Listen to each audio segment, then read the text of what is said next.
What is up guys, Londrick here, and now I'm back with another edition of Londrick's Fave 5. This week it's going to be like the original episode, because with September coming up, we're going to have Fave 5 September WWE pay-per-views. Obviously, when I did the first video, it was about July pay-per-views, so it's pretty simple. The Fave 5 WWE pay-per-views take place in the month of September. Not gonna lie, nowhere nearly as many good ones as July, but there's some good ones in there which I'll get into in a sec. But before I do that, I just want to talk a little bit about what's coming up on the channel. I don't know how many people know if you subscribe to New Japan World, but the lovely people at New Japan World have announced that they're gonna broadcast All In, the All In show. It's not going to be live, but they're going to post it on demand shortly after the show. So they've not actually specified when. I don't know if that's going to be a couple of hours after the show, a day after the show.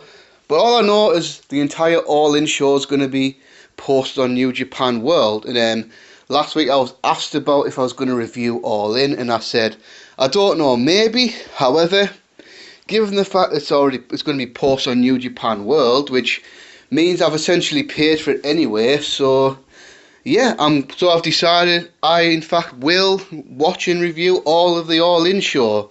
Obviously that's going to be live on Saturday night, so don't know when I'll review it, whether that'll be late Sunday or Monday or whenever, but I am going to review the entire show. And looking at the card, it should be a bloody good one, really. I mean, you look at Pentagon versus Omega, that should be tremendous. Not sure how good the match will be, but Nick Aldis versus Cody Rhodes, that should be at least an entertaining match, if nothing else. We've got the six man at the Young Bucks and Kota Ibushi against Mysterio, Bandito Jr. and Phoenix. This is likely going to be one of Ray's last matches, because I'm pretty sure he's probably going back to the WWE in either September or October. What else is on the card that's interesting to me? There was a Ring of Honor title match on there, with the winner of the pre-show Battle Royal facing Jay Lethal. Probably won't be a good match, but it might be at least entertaining. Christopher Daniels versus Stephen Amell. So it should be good. And also, I've got 3 reviews lined up probably next week. I'm going to review in a row Wrestle Kingdom 6, Wrestle Kingdom 7, and Wrestle Kingdom 8, because I never did them before, so I might as well get them done. It'll be quite interesting.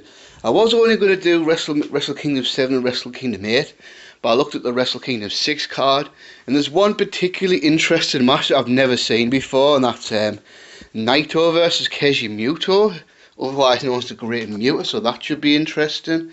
But anyway, so coming up, All In, that'll be done. Then obviously I'm going to, probably within the next week, Wrestle Kingdom 6, 7 and 8. Not that interested in doing the earlier Wrestle Kingdoms. I mean, they just don't really catch my eye that much, so I probably won't do the earlier ones. But yeah, so let's get to the video now. So now I've rabbled on for over 3 minutes. Let's get to the actual videos, which is Fave 5 September WWE pay-per-views. Coming in at number 5, we go back to 2005, with a Raw branded pay-per-view called Unforgiven 2005. Now this isn't an awesome pay-per-view or anything, but it's pretty damn entertaining. I mean, I think it's one of the more forgotten good pay-per-views of the Ruthless Aggression era. I mean, this was back when we had the Raw and SmackDown branded pay-per-views. I always thought Raw was a better show in 04 and 05, and I think overall pay-per-view quality was better as well. So this was an interesting show, really, if you look at the card. Obviously, main evented by Kurt Angle versus John Cena for the WWE title. This was in Cena's first world title run and his main event push. And I think this is around the time fans started to boo Cena. I mean, you noticeably heard it when he wrestled Chris Jericho the prior month at SummerSlam. And during the Kurt Angle feud in the last few months of 2005, I think is when the boos really started picking up. This wasn't one of Cena Angle's better matches, but it was a good match overall. I don't think it was fantastic or anything. I think they definitely had better matches than this. Most notably at No Way Out that year. and the finish was kind of lame as well. But obviously, this is probably the best match. Well, not probably the best match on the show has to be the Matt Hardy versus Edge Steel Cage match. This is in the middle of the Matt Hardy Edge rivalry, which I always thought that on-screen feud was a bit disappointing, but this match was fantastic. It really was. Probably one of the better steel cage matches of that era, definitely. I mean, it's just a very bloody, violent match with good storytelling and an awesome finish, which all looking back now, looking at the injuries Matt Hardy's dealing with, you can kind of see where they come from. So Matt Hardy does a leg drop off the top of the steel cage. That can be good for Matt Hardy's back, which is apparently causing him problems now, which may have caused him to retire. I think this was Matt Hardy's sole victory over Edge in that feud as well, because they had that ladder match on their Raw Homecoming, which Edge won and sent Matt Hardy to SmackDown. Now this one hell of an interesting match, and kind of weird looking back now. Chris Masters versus Shawn Michaels. So obviously at this time, Shawn Michaels was a bona fide WWE legend. He was 3 years to make his comeback. He just came off the feud with Hulk Hogan, where he turned heel for that feud, but immediately after the Hogan feud, turned back babyface. And Chris Masters, that was one of the guys WWE really wanted to push at the time. I mean, he was a 23-year-old OVW graduate, looked amazing, don't get me wrong, incredible physique and all that. Kind of alright gimmick. I kind of think the Master Lock Challenge thing was good. A little bit old school. Actually quite like the Master Lock as a finisher. Bring back a classic full Nelson and making it a finisher in 2005. Only problem was Masters was green as shit, and he didn't really have much mic skills at all. But we never really put it this way, and it's kind of weird when he came back later on in like 2010, 2011, and he was doing nothing, but he was actually getting to be a pretty good wrestler, but he was mainly just working on superstars and that. Just weird, like, if that Chris Masters got this Chris Masters push, he could have been a star. And it never quite worked out for Masters, but this is definitely his most high-profile singles match ever, with Shawn Michaels on a big pay-per-view, and it was a really good match, actually. I mean, Shawn Michaels did a good job of carrying Chris Masters with a really good match. I mean, easily probably the best singles match I've ever seen him have. And another really interesting opener as well. Ric Flair versus Carlito for the Intercontinental title. So you got a trend here. You got two bona fide legends in Shawn Michaels and Ric Flair going up against two young up-and-comers like Carlito and Chris Masters. Now, the Flair-Carlito match wasn't really a very good match or anything like that. I mean, the match was fine, but that's actually quite a cool moment. Ric Flair win the Intercontinental title at that stage of his career. I kind of enjoyed it anyway, and that was the last singles title Ric Flair ever held in WWE. I say singles because him and Piper were the tag team champions in 2006. But I enjoyed this match. I mean, also on the card was a decent match between Shelton Benjamin and Kerwin White. Who the fuck is Kerwin White, you're probably asking? Chavo Guerrero doing a golfer gimmick with Dolph Ziggler as his caddy. And I say that statement, I'm not even joking. That is actually real. But yeah, I think if you haven't seen this pay-per-view before, I'd say check it out. It's pretty decent. You probably enjoy most of the show. I mean, there's not really any awful matches. I'll probably say the worst match was probably Hurricane and Rosie against Lance Cade and Trevor Murdoch, and that's at least watchable. So yeah, number 5, Unforgiven 2005. Coming in at number 4, and we're going back 4 years now to Unforgiven 2001, right in smack dab in the middle of the Invasion angle. I mean, as much shit as the Invasion angle gets, and it gets a lot of shit, and most of that shit's deserved. The actual in-ring wrestling at the time was really good. I mean, No Mercy after this was a fantastic show. SummerSlam 2001 before this was a really good show. Obviously the last show in the Invasion Survivor Series was a good show as well. And so was this. Not a fantastic pay-per-view or anything like that. Not like an all-time great show or anything. And not even one of the better pay-per-views in 2001 for that matter, but overall a pretty entertaining show. I mean, This was headlined by a huge main event. It was in Pittsburgh, so Pittsburgh native Kurt Angle challenging Stone Cold Steve Austin for the World Wrestling Federation title. Obviously Angle Austin 2001, you can't really go wrong. This was a great match. I'll say SummerSlam match was better, obviously, but this was a fantastic match as well. Obviously, you had the extra month of build-up. The hometown hero Kurt Angle facing Steve Austin, leader of the Alliance. No complaints about this match. I mean, this match was really, really good. And Kurt Angle got the clean win to become the World Wrestling Federation champion for a couple of weeks. There's a story behind the finish of this match. So, if you remember the October Raw match where William Regal turned on the WWF and cost Kurt Angle the title to join the Alliance. So, from what I understand, what Kurt Angle said in an interview one time, this was actually supposed to be the finish, but of course, this was only a couple of weeks after 9/11, so Kurt Angle went to WWE and said, you know what, we need, obviously with all the stuff the country was going through at the time, we need an American hero to be victorious here. And so WWE agreed and then gave Kurt Angle a brief run as a champion. Other matches I didn't really like that much, but it wasn't bad. I mean, for the WCW title handicap match, The Rock versus Booker T and Shane McMahon. But notable match on this show, probably a match I really liked, Chris Jericho RVD for the hardcore title. This was a great match, and if not for the main event, would have stole the show. So and it came close to stealing the show from the main event. I mean, awesome match. I mean, this is a couple of months into RVD's WWF tenure. RVD was so over at the time, one of the most over guys in the company. Chris Jericho was on the verge. He was right around the corner, was a big heel turn, and then beating The Rock for the WCW title at No Mercy a month later. I always thought Jericho and RVD always worked well together.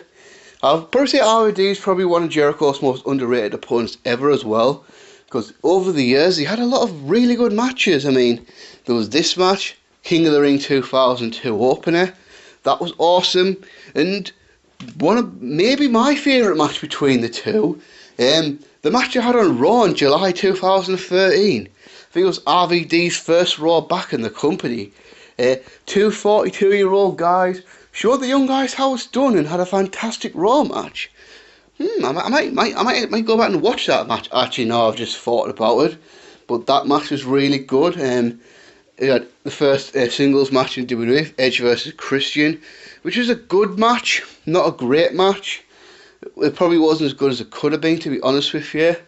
Pretty solid opener with the WCW tag team titles, with the Hardy Boys, the Dudley Boys, Lance Storm and the Hurricane, and the awesomely short-lived tag team, Big Show and Spike Dudley.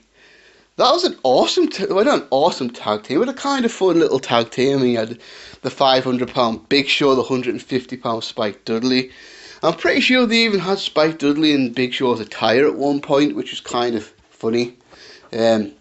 Obviously, there's obviously blemishes on this show. I mean, this show does have the disastrous match of The Undertaker and Kane versus Chronic. That was an awful match. Yeah, you don't really want to remember that match. That match was horrid. That was wretched. That was a hideous match. But apart from that, no other real complaints about the show. So, Unforgiven 2001. Coming in at number 3, we're skipping a year, and now it's WWE Unforgiven 2002. So 2001 was WWF, 2002 was WWE. And obviously big changes happened inside a year. The alliance was killed off. Various stars came in, such as the NWO, Ric Flair. Steve Austin had walked out of the company. The Rock was moving on to Hollywood. Did I mention a little thing called the brand split? Oh yeah, and just kind of important thing, they changed the name from WWF to WWE. So yeah, obviously they represented Raw and SmackDown. This was a really good show. I mean, 2002, there was pretty much most of the pay-per-views on 2002 were at least good. Can't remember many awful pay-per-views that year, to be honest. But this show is really, really good. I think for the most part, the SmackDown side was a lot better than the Raw side. So let's get into it, really. I mean, obviously, it was headlined by the first first pay-per-view match of Brock Lesnar versus The Undertaker. Brock Lesnar's first WWE title defense after winning the title from The Rock. And looking back, I thought The Undertaker was a genius first opponent for for Brock Lesnar, sorry. Because it presented a different kind of challenge. Presented more of a physical challenge to Brock Lesnar. Undertaker was a guy that was going to test Brock Lesnar, that was going to beat him up a little bit, bust him up and all that.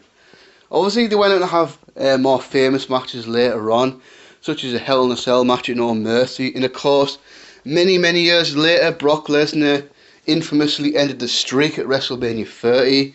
But here we are. Undertaker was in the American Badass phase. He'd been Big Evil. He'd been the Undisputed Champion that year. He turned back babyface. Brock Lesnar, a 25-year-old world champion, got the monster push. And this was a great match. A great main event, I thought. Obviously, not as good as the No Mercy match. Maybe even not as good as both of the 2015 matches either. But I enjoyed this match. It was a really good match. Brock Lesnar looks like a star in this match. Finish was kind of naff though, for kind of lame double DQ, but it made sense because it gave the perfect excuse to have a rematch inside Hell in a Cell at No Mercy, where The Undertaker put Brock Lesnar over clean there. Remember at the time, Undertaker got a lot of flack online for not putting Brock Lesnar over in this match, but it was part of a bigger story looking back. Obviously, they went into No Mercy, Brock got the victory there. Now on the Raw side, it was Triple H versus RVD for the the World Heavyweight title. I thought that match was just okay. Don't think it was particularly good or anything, but it was an okay match.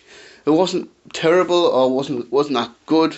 It was one of those matches that were just fine. And of course, Triple H went over, which, alright, I admit, maybe Triple H should have gone over in that match. I always used to say RVD should have got the title, but looking back now, yeah, maybe Triple H should have won because he was just he'd only just gotten the world title. So I'm going to call me hypocrite. I've changed my mind. Maybe Triple H should have went over. Obviously, for me, this show has probably one of the most underrated WWE pay-per-view matches ever. And that's Kurt Angle versus Chris Benoit. Underrated probably because they had more famous matches at WrestleMania 17, Royal Rumble 2003. Obviously, some of the tag matches he had, along with Edge and Mysterio, with Los Guerreros, etc. But this match was fucking unbelievable. Probably also because there wasn't really a big storyline to this match going in. This match kind of got just thrown together. And they were both still heels at the time, but they just went out and had a wrestling match. And it was a phenomenal wrestling match, to be fair. Kurt Angle and Chris Benoit, you can't really go wrong with them two in the ring, can you? They produced many a fantastic match. And this was amongst the best matches they ever had together. They had Edge versus Eddie Guerrero on this show. That was probably nowhere near as good as the SmackDown match. You had the No DQ match the following week. But it was better than the SummerSlam match that they had. Probably wasn't like a fantastic match or anything, but a really good match on the undercard. What else was on this show? Oh, the opener was good as well. That was the Un-Americans. Lance Storm, Test, Christian, William Regal against the team of Kane, Bubba Ray Dudley, Booker T and Goldust. There were some glitches on the show. The Chris Jericho-Ric Flair match wasn't very good, to be honest with you. For 3-minute Warner versus Billy and Chuck was just okay. It wasn't bad, it was just decent. Trish and Molly had a pretty decent match for the women's title. Can't really remember what else was on this card. Obviously there will have been another match, but I just can't remember what it was right now. But yeah, Unforgiven 2002, another pay-per-view worth checking out if you haven't seen. Coming in at number 2, Unforgiven 2006. I've ragged on WWE in 2006 a lot in the past. That was not one of my favourite years, to say the least. I just didn't think it was a very good year overall. But this was a hell of a gem of a show right here. Again, another Raw branded pay-per-view. And I don't know, just something about this pay-per-view. It felt like a much bigger pay-per-view than most non-Big Four pay-per-views, if that makes sense. Obviously, there was some big matches on this show. And some big moments. 3 significant matches in particular. Obviously, this pay-per-view had both a Hell in a Cell and a TLC match and a major retirement on this show. Like, so yeah, I mean, loads of really good moments on the show. Obviously, this was headlined by the John Cena versus Edge in a TLC match for the WWE Championship. I mean, well, I didn't like 2006 that much, but I thought John Cena versus Edge was by far the best feud that year, and still to this day, one of Cena's very best feuds of his entire career. I mean, you could probably say the CM Punk feud is probably better. AJ Styles feud is right up there as well. I mean, but I think this match is the feud that really made Cena. I feel like working with Edge consistently made John Cena a better wrestler. I mean, it wasn't real until Cena was working with Edge that Cena got to the level where he could consistently have good matches. And also I thought Edge was such a fantastic heel as well that John Cena was getting booed less than ever in this feud of Edge. I mean, Edge was such a good heel that for the most part fans booed Edge and cheered Cena. Not heel though, because this show's in Toronto and that's Edge's hometown, but it created a hell of an atmosphere. It felt like Cena in a big away game against the WWE Champion in Toronto. I mean, this was obviously had big stipulations as well, because if John Cena lost this match, he would have to go to SmackDown. He was going to leave Raw and go to SmackDown. So this was last chance for John Cena. Obviously, with it in Toronto as well, Cena's Raw career on the line, and it being a TLC match, which of course is Edge's match. I mean, this was one of only 2 singles TLC matches at the time. The first one in January 2006 against Ric Flair on Raw, which that match is just so weirdly entertaining. But this match was awesome, an awesome main event. I think Cena worked his arse off in this match to deliver. Edge did for a world-class performance, and I mean, Edge to me was the best WWE wrestler of 2006. I mean, that was the year Edge stepped his game up. Promos up to another notch, main event level work, the rated R superstar character was what made him into a top guy after years of trying to get there. So him and Cena had a fantastic match. Then we get the Hell in a Cell match, the handicap 2-on-3 Hell in a Cell match, DX versus the McMahons of the Big Show. Now on paper this just seems like one giant clusterfuck, doesn't it? You got DX, then you got a 60-odd-year-old Vince, I think it was like 61, 62 at the time. Shane McMahon, who wasn't a full-time wrestler at all. And then the Big Show, looking probably the fattest he's ever been in his career. I mean, 2006, the Big Show is probably in the worst shape he ever was. I mean, even though he's ECW champion, doing well. I mean, I think his knees were fucked, his back was fucked, his weight was just out of control. I mean, and if you look at him now, he looks tremendous now in his 40s, but he was 2006 looking pretty out of shape. Well, not a little bit, massively out of shape. So on paper, this could have been an awful match, but just a surprise, this was really, really good. I mean, not one of the best Hell in a Cell matches of all time, but far from the worst. I would say probably a Hell in a Cell match in the middle. I believe I rated this match 3.5 stars, if I'm not mistaken. Yeah, this match was just really entertaining. I mean, obviously this was back before when it wasn't PG, so you could use a lot of violence, a lot of blood to hide the flaws and all that. And they did. I mean, they used all kinds of shortcuts with a load of weapons and all that, and some big spots and all that. And this has quite a famous spot, I suppose, if you want to call it that. So one of the funniest things about this match, well, kind of disgusting really. So Big Show is draped on the rope. DX yanked his singlet down to expose his massive ass. I mean, you got a 7 foot 500 pound guy. He's not going to have a small skinny ass, is he? So they took Vince, showed Vince's head right into the Big Show's ass, and that's the thing for me. When people have a go at Vince for humiliating people, but over the years, who's Vince actually humiliated more than himself? I mean, so that's what I'll always say about Vince as a character. He was always willing to humiliate and humble himself when it mattered, and he did here. And overall, I think they did a match where the finish was did Triple H not smash the sledgehammer over Vince's head, and like the top of the hammer came off? I think that was the finish. In another massively memorable match in Toronto, Trish Stratus, WWE Diva legend, retired in a match of Lita. I mean, obviously, probably until fairly recently, Lita and Trish was probably the most celebrated women's rivalry in WWE history. I mean, this was back when the women didn't get anywhere nearly the attention that they get now. But obviously, both had come in the Attitude Era. I think they both debuted around the same time in like 2000. I mean, Lita may have debuted in like maybe February 2000, maybe. And I'm pretty sure Trish debuted in March of 2000. And obviously, after that, they both pretty much became the top two women in the company for years. They wrestled on and off since that time, traded the women's title back and forth, main evented Raw in December 2004. Then they both retired around the same time, because Trish retired here and Lita retired as Survivor Series 2 months later. So obviously it was known that Trish was wanting to get out of the WWE, retire from full-time competition, spend more time at home and do her own thing, which I think she had a yoga program. I think she's done like a couple of TV things and all that over the years. And obviously this wasn't Trish's last match, because she had a handful of matches after this. And as a matter of fact, she's wrestling at the Evolution pay-per-view coming up as well. But this was obviously in Toronto. Obviously, dude, great timing.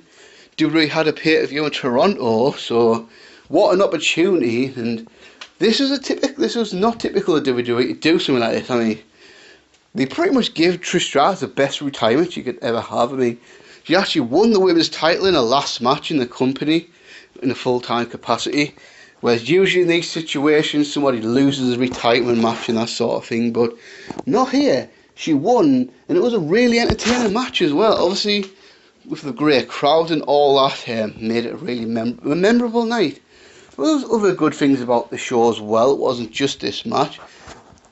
Randy Orton and Carlito had a nice little undercard match. That was a good 8-minute match or so for the time. Jeff Hardy, Johnny Nitro for the Intercontinental title was a decent match. The only two really negatives about the show is the Kane Umaga match, which wasn't very good, and Spirit Squad versus the Highlanders for the Raw Tag Team titles. But apart from that, I mean, Unforgiven in 2006 is a really good show, and probably one of the better Raw branded pay-per-views of the original brand split. Now, number one, I'm kind of cheating here, I suppose, because it wasn't a proper pay-per-view in the real sense, and that's WWF One Night Only from Birmingham, England. Now, say cheating a little bit, because this was not a US pay-per-view, this was a UK pay-per-view, which years later I found out actually aired in Canada as well. I didn't know that till like years later, but of course it was one of the UK exclusive pay-per-views, One Night Only, September 1997, so maybe I'm cheating, but you know what, this is my Fave 5, this is my video. If I want to bend the rules, I can bend the rules, damn it. I will do that. So, this show, I love this show. This is one of my favourite pay-per-views of that era for sure. So back in the 1990s and into the 2000s as well, we in the UK got every single WWE pay-per-view free of charge on Sky Sports. Looking back now, I think I take for granted just how lucky we were. So all these pay-per-views were free of charge, and then I think it was some point in the mid-90s, a little thing called Sky Box Office started, which was basically our version of pay-per-view. So I guess in America it's DirecTV or whatever it is, I don't know. I think you've got a few pay-per-view channels. Obviously I've heard of DirecTV before, so that's the only one I can think of the top of my head. But obviously Sky Box Office and it became a pay-per-view channel, but it was primarily for big boxing events for the most part, like all the big boxing fights that era. And I think they had live concerts on there as well. Obviously this is back in the 1990s, so stuff like Oasis concerts, Spice Girls concerts, etc. So they thought, what if the WWF could get into that action? Obviously, back in the day, they used to tour the UK quite a lot. I mean, they even had televised shows like the UK Rampage shows and all that. But they hadn't had a televised UK exclusive pay-per-view in about 4 years at that point. I mean, they still did tours once or twice a year, but they never tried another big televised show again for a while. And then, obviously, 1997 comes around. The WWF's getting much hotter. Obviously, popularity of the WWF's coming back. They have people like the British Bulldog, Bret Hart, Shawn Michaels, The Undertaker.